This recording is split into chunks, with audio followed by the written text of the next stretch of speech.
பெரும் பணக்காரர்களின் கடன்களை தள்ளுபடி செய்யும் மத்திய அரசால் விவசாயிகளின் கடன்களை தள்ளுபடி செய்ய முடியாதா என காங்கிரஸ் கட்சியின் துணைத் தலைவர் ராகுல் காந்தி கேள்வி எழுப்பியிருக்கிறார். டெல்லி ஜந்தர் மந்தரில் போராட்டம் நடத்தி வரும் தமிழக விவசாயிகளை காங்கிரஸ் துணைத் தலைவர் ராகுல் காந்தி நேரில் சந்தித்து ஆதரவு தெரிவித்தார். அப்போது விவசாயிகளோடு அமர்ந்து அவர்களின் கோரிக்கைகளை கேட்டறிந்தார்.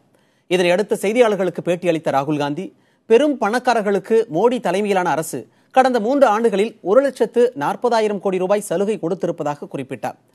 தமிழக விவசாயிகளையும் மக்களையும் மோடி அவமதிப்பதாக கூறிய ராகுல், விவசாயிகள் பிரச்சனையில் நடவடிக்கை எடுக்காமல் இருப்பதை ஏற்றுக்கொள்ள முடியாது என்று தெரிவித்தார். இந்த சந்திப்பின் போது தமிழக காங்கிரஸ் கமிட்டியின் தலைவர் திருநாவுக்கரசரும் உடன் இருந்தார்.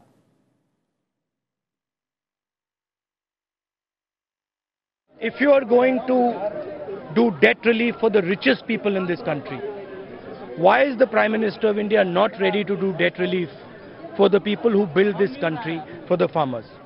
The fact that the Prime Minister is disrespecting the people of Tamil Nadu, is disrespecting the farmers of Tamil Nadu, is not acceptable to the people of Tamil Nadu, and it is not acceptable to the people of India.